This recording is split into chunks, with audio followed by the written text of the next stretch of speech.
नमस्कार, आप देख रहे हैं न्यूज 18। मैं हूं आपके साथ मेनका चौधरी। खबरें हम विस्तार से देखते हैं। लखनऊ से खबर सबसे पहले, जहां पर 1 लाख रुपए का इनामी बदमाश अनुभव शुक्ला उर्फ राजा को पुलिस ने गिरफ्तार किया है। गिरफ्तार बदमाश पर 30 मुकदमे दर्ज हैं। गोमती नगर पुलिस और ईस्ट क्राइम ब्रांच के साथ बदमाश की मुठभेड़ हुई। ये तस्वीरें आपको दिखा रहे हैं, एनकाउंटर के बाद की तस्वीर है। पुलिस ने बदमाश को गिरफ्तार किया। ये लखीमपुर का रहने वाला है।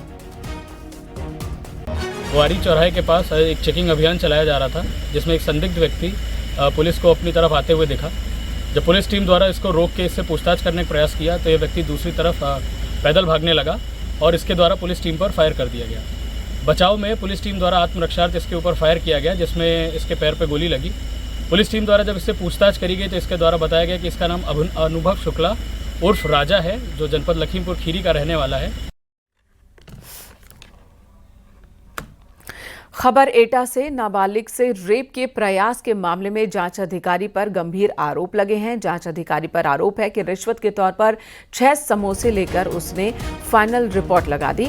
जांच अधिकारी पर यह भी आरोप है कि मामले में चश्मदीद गवाह का कोई भी बयान दर्ज नहीं हुआ। वहीं पीड़ित पक्ष की ओर से कहा गया है कि आपत्ति के बाद न्यायालय ने मामले का संज्ञान लिया और फाइनल रिपोर्ट को खारिज किया। विशेष न्यायाधीश नरेंद्र पाल सिंह राणा की कोर्ट ने फाइनल रिपोर्ट को निरस्त कर दिया। साल 2019 में रेप की कोशिश का ये मामला है। मेरी लड़की के साथ 6-4 बलात्कार हुआ था, कोई सुनवाई नहीं हुई सर। मैं जलेसर गया, कोई सुनवाई नहीं हुई। और फिर मैंने मुकदमा डाला एटा कोर्ट से आदेश हुए तो एफआईआर लगा के फिर दोबारा भेज दी। 2 बार तो एफआईआर लगा दी सर। रविकांत इस वक्त हमारे साथ फोनलाइन पर मौजूद है। रविकांत, 2019 का ये मामला है। फाइनल रिपोर्ट को अदालत ने खारिज तो कर दिया, लेकिन इस मामले में अब आगे जांच पड़ताल क्या फिर से शुरू की जाएगी, क्या होगा?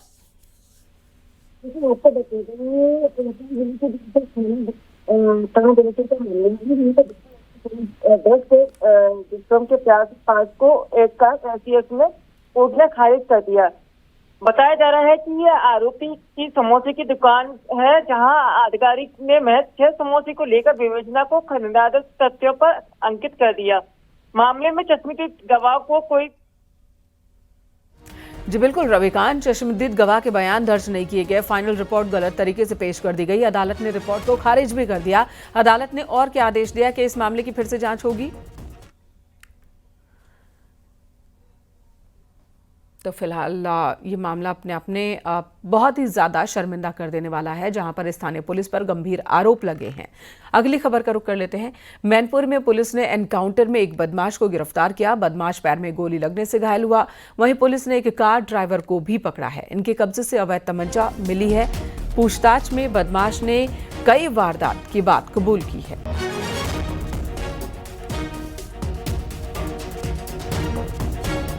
संदिग्ध होने पर उसका जब पीछा किया गया तो थोड़ा आगे चल के एक जो छोटी सी नाली है जिसमें पानी भरा हुआ है, गाड़ी उसमें अटक गई। जब पुलिस पार्टी उसके पास में आई तो उनका कहना है कि वहाँ पर एक व्यक्ति जो गाड़ी से बाहर निकला और उसने पुलिस को अपनी तरफ आते देख के फायरिंग करनी शुरू कर दी। आत्मरक्षार्थ पुलिस द्वारा भी फायरिंग की गई है और जिसमें एक व्यक्ति के पैर में गोली लगी।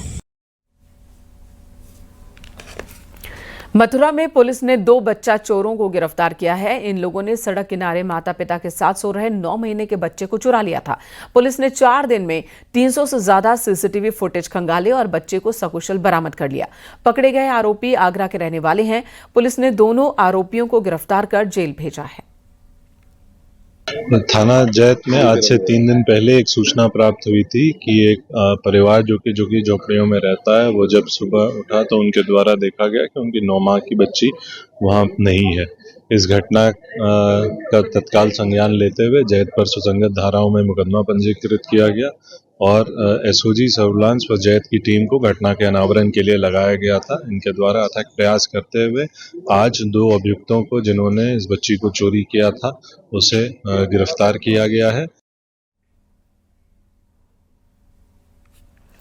कुशीनगर में परिजनों को खाना देकर लौट रही 3 नाबालिग बच्चियों को बाइक सवार अज्ञात युवक ने बहला फुसलाकर अगवा कर लिया। तीनों नाबालिग बच्चियों को बाइक पर बैठाकर युवक फरार हो गया। एक साथ 3 नाबालिग बच्चियों के अगवा होने की खबर से सनसनी मच गई। सूचना मिलने के बाद पुलिस ने जांच शुरू की। हाटा कोतवाली क्षेत्र में पुलिस ने बाइक सवार तीनों बच्चियों को सकुशल बरामद किया। अब पुलिस युवक से बच्चियों को ले जाने के बारे में पूछताछ कर रही है। 5 से 8 वर्ष की है। उनको एक अज्ञात व्यक्ति के द्वारा बहला फुसलाकर अपनी बाइक पर बैठा करके कहीं लेकर चला गया है। बच्चियों की सकुशल बरामद हेतु पुलिस अधीक्षक महोदय के द्वारा पुलिस की कई टीमें गठित की गई, जिसमें साइबर सर्विलांस और स्वाट के लोग भी लगाए गए थे। पुलिस की तत्परता से तीनों बच्चियों को सकुशल हाटा थाना क्षेत्र अंतर्गत बरामद कर लिया गया है। प्रकरण में परिजनों की तहरीर पर सुसंगत धारा में अभियोग पंजीकृत कर अग्रेतर विधिक कार्रवाई की जा रही है। मौके पर शांति व्यवस्था कायम है। कानपुर से खबर, जहां कार में युवक का शव मिला था। गुजरात नंबर की ये कार थी जिसमें शव मिला था। लोगों ने पुलिस को जानकारी दी। तात्या टोपे नगर इलाके की घटना है, जहां पर गुजरात के नंबर वाली एक कार के अंदर एक युवक का शव मिला है। तात्या टोपे नगर इलाके में पुलिस को जानकारी दी गई, जिसके बाद पुलिस टीम पहुंची। इस मामले की छानबीन में जुटी है कि आखिर किस वजह से युवक की मौत हुई होगी। गुजरात नंबर की ये गाड़ी है। यहां पर ये क्या कर रहा था शख्स और कहां का रहने वाला है?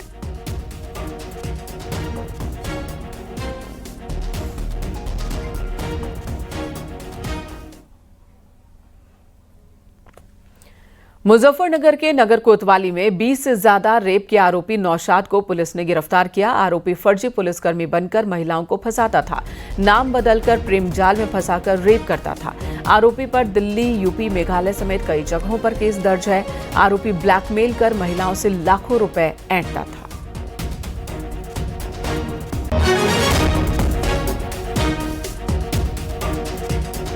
नौशाद त्यागी नाम का एक कांस्टेबल आज गिरफ्त में आया है, जो अपने आप को राहुल त्यागी नाम रख लिया था।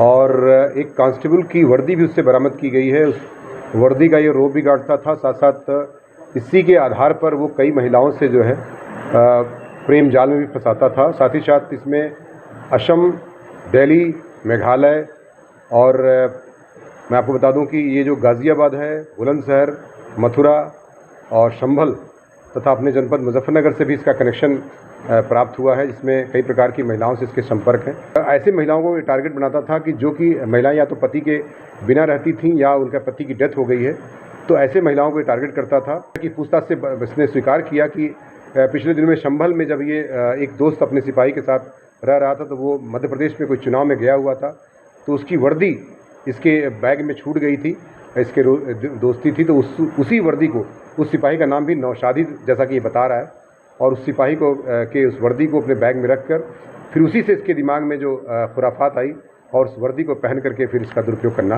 कितनी महिला को शिकार बना चुका है? जहाँ तक कि पूछताछ से स्वयं स्वीकार किया है कि कम से कम 18 से 20 गर्लफ्रेंड हैं और 10 ऐसी महिलाएं हैं जिनसे इनके शारीरिक संबंध बताया जाता है। खुद ही बता रहा है। बरेली में डबल मर्डर की सनसनीखेज वारदात सामने आई है। एक युवक ने अपने ही पिता और सौतेले भाई को कार से कुचलकर मौत के घाट उतार दिया।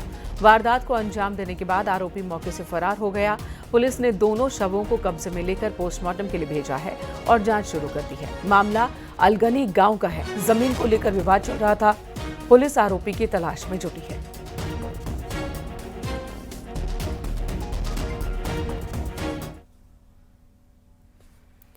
यूपी में बीजेपी के नए प्रदेश अध्यक्ष की नियुक्ति को लेकर सियासी हलचल तेज हो गई है। 2024 के लोकसभा चुनाव में पार्टी के खराब प्रदर्शन के बाद मौजूदा अध्यक्ष भूपेंद्र चौधरी ने अपनी असमर्थता पहले ही जता दी थी। बीजेपी अब नए चेहरे की तलाश में है, जिसमें जातीय समीकरण और मंत्रिमंडल विस्तार का खास ध्यान रखा जा रहा है।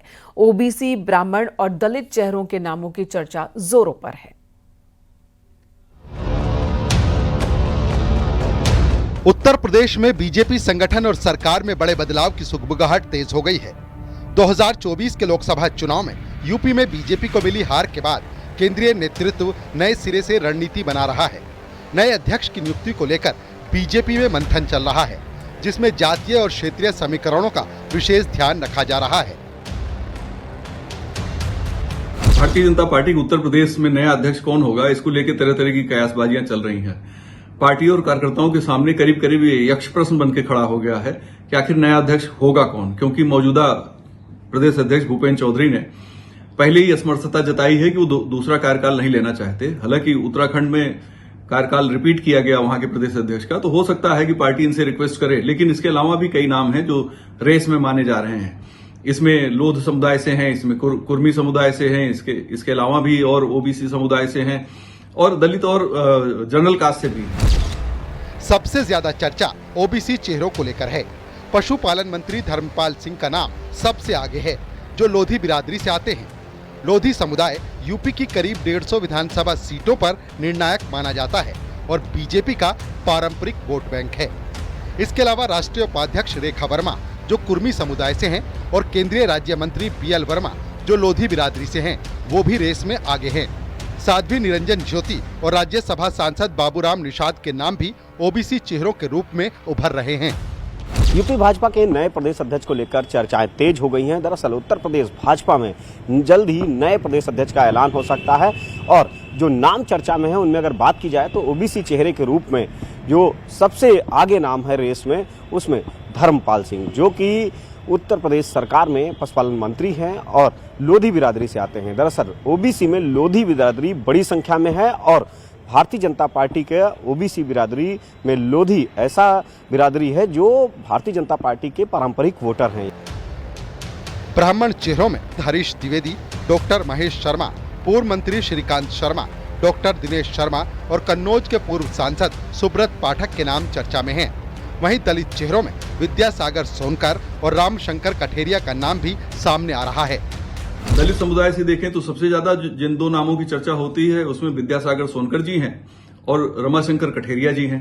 इसके अलावा सामान्य जात से, खासतौर पे ब्राह्मण कम्युनिटी से कई नाम उसमें चर्चा में चलते रहते हैं। लेकिन होगा कौन? मुझे लगता है कि पार्टी एक ऐसा ट्रिपल पावर अध्यक्ष ढूंढ रही है जो संगठन को अच्छे ढंग से संचालित कर सके, कार्यकर्ताओं में उत्साह पैदा कर सके और जोश भर सके। बीजेपी के केंद्रीय नेतृत्व ने यूपी में नए अध्यक्ष के चयन और मंत्रिमंडल विस्तार को लेकर कई दौर की बैठकें की हैं। पार्टी सूत्रों के मुताबिक 2027 के विधानसभा चुनाव को ध्यान में रखते हुए जातीय समीकरणों का संतुलन बनाना जरूरी है। इन तमाम नामों को लेकर चर्चाएं तेज हैं। अब ऐसे में केंद्रीय नेतृत्व ने नामों का पैनल तैयार कर लिया है। जल्द ही उत्तर प्रदेश भाजपा के प्रदेश अध्यक्ष चयन की प्रक्रिया भी आगे बढ़ जाएगी। कैमरामैन मनोज शाही के साथ संकेत मिश्रा, न्यूज़ 18 लखनऊ। 11 जुलाई से कांवड़ यात्रा की शुरुआत हो रही है। कांवड़ यात्रा की शुरुआत के साथ होटल ढाबों पर नाम और पहचान लिखे जाने को लेकर बहस शुरू हो गई। इस सब के बीच मेरठ नगर निगम के मेयर हरिकांत अहलूवालिया ने बड़ा बयान दिया। उन्होंने कहा कि असामाजिक तत्व ही नाम में गड़बड़ी करते हैं। निगम के अधिकारी नाम पहचान लिखे जाने पर निगाह रखेंगे और ऐसे लोगों पर कार्रवाई की सिफारिश करेंगे। असामाजिक तत्व होता है वो ही सही नाम नहीं लिखता और नाम में गड़बड़ी करता है और जिसको वहाँ कुछ झंझट कराने की इच्छा होती है, तो ऐसे लोगों से प्रशासन बच के रहेगा। हमने पूरी जानकारी इसकी प्रशासन को भी दे दी है। निगम के अधिकारी पूरी निगाह रखेंगे। इस तरह की कोई चीज़ें तो होने नहीं देंगे। नाम तो हर एक को लिखना पड़ेगा और सही लिखना पड़ेगा। इधर प्रतापगढ़ में पुलिस प्रशासन ने मुहर्रम और श्रावण माह को लेकर पुख्ता तैयारी की है। एसपी ने हाईवे और जुलूस मार्गों का निरीक्षण किया, साथ ही पुलिस अधिकारियों को दिशा निर्देश दिए। एसपी बारिश के बीच पुलिस कर्मचारियों को ब्रीफ करते दिखे। मुहर्रम जुलूस और कांवड़ यात्रा के दौरान ड्रोन कैमरे से निगरानी की जाएगी। क्राउड मैनेजमेंट को लेकर रूट डायवर्जन भी रहेगा, साथ ही पुलिस वाले फुट पेट्रोलिंग भी करेंगे। मुहर्रम के त्यौहार को सौहार्दपूर्ण तरीके से और शांतिपूर्ण तरीके से संपन्न कराने के लिए प्रतापगढ़ पुलिस ने पर्याप्त तैयारियां की हैं। इसके संबंध में जो आयोजक हैं उनके साथ मीटिंग्स की गई हैं। जो जुलूस के भ्रमण के रूट्स हैं और जहां पर दफन होने हैं उनका पुलिस और प्रशासन की टीम ने आयोजकों के साथ भ्रमण करके जायजा लिया है। जो छोटे मोटे कुछ विवाद या कुछ इश्यूज थे या जिन चीज़ों में कुछ सुधार की आवश्यकता थी उनके लिए संबंधित विभाग को डीएम महोदय द्वारा निर्देशित करके उनको ठीक कराया जा रहा है। इधर अमरनाथ यात्रा के लिए श्रद्धालुओं का पहला जत्था रवाना हो गया। JNK के LG मनोज सिन्हा ने पहले जत्थे को हरी झंडी दिखाई। पहला जत्था जम्मू के भगवती नगर बेस कैंप से रवाना हुआ है। 3 जुलाई से 9 अगस्त तक कुल 38 दिन तक ये यात्रा चलेगी। अमरनाथ यात्रा को लेकर सुरक्षा के कड़े इंतजाम किए गए हैं। चप्पे चप्पे पर सेना, CRPF, ITBP, BSF और JNK पुलिस की तैनाती होगी। 80,000 से ज्यादा जवानों की तैनाती की गई है।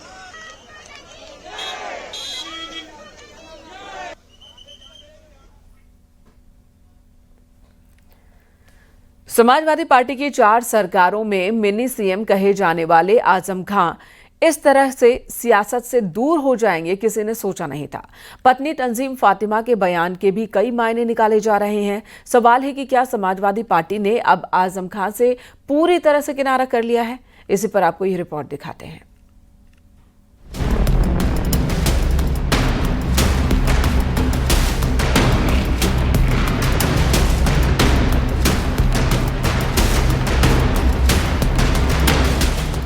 आजम खान से समाजवादी पार्टी की दूरी जरूरी है या मजबूरी?